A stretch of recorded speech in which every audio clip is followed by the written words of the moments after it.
Hi, I'm Lisa Leiter. In Chicago Business Today, landing LeBron.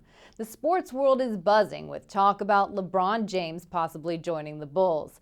The Cleveland Cavaliers forward will soon become a free agent, and Chicago is a potential frontrunner in the contest to land the 25-year-old megastar. Bulls fans, bar owners, and corporate executives are dreaming that the team will reclaim its Michael Jordan-era status. So how realistic is it that longtime Bulls owner Jerry Reinsdorf will be able to lure LeBron away from Cleveland? Crain's senior reporter Mike Callias writes about it in this week's print edition of Crain's, and earlier we sat down to talk about it.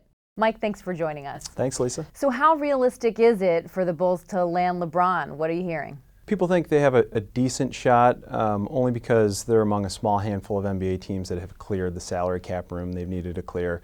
It's a big market, so it might offer LeBron James some more endorsement opportunities, commercial opportunities. Although he doesn't really need that. I mean, he's by far the most popular NBA player. I think 28 million endorsements, that dwarfs the next closest one. So I think what the experts think he needs is championships. And so I think that's where the Bulls might have their best edge. I mean, if you look at the other teams who could go out and get him, the Knicks, the Clippers, it's widely considered that the Bulls have the most, this young nucleus of talent, Derrick Rose, to sort of build around and get him pretty close to being able to at least, get to the finals or win a championship right away, as opposed to some of the other teams that might be going after him right now. So what are people saying, that he either stays in Cleveland or comes here, or who else is in the running here? Cleveland's probably the default, and they can pay him a little bit more money.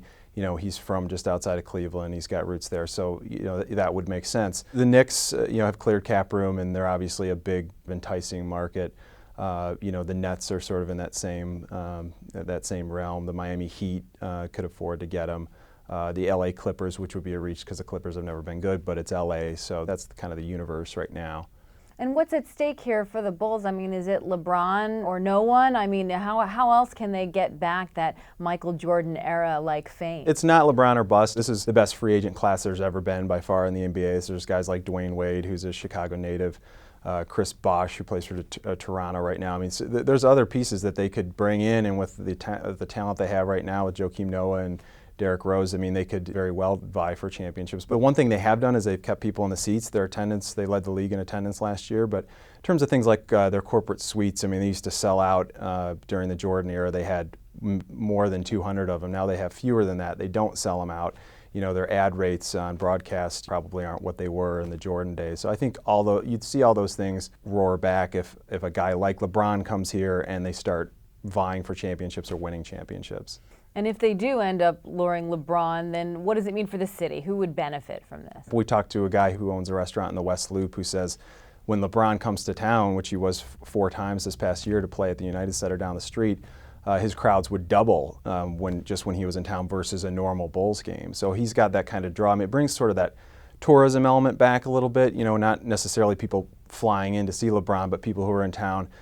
Conventioneers would be probably more inclined to jump in a cab and go out to West Madison Street to see a game than they would for a, sort of a 500 team, which is what the Bulls have been. The national exposure you'd get from so many nationally televised games, and the Cavs were on national TV twice the amount that the Bulls were last season. So that sort of exposure, there's a lot of intangibles, I think, that would come from it too. Anybody putting a number on what it would do to the local economy?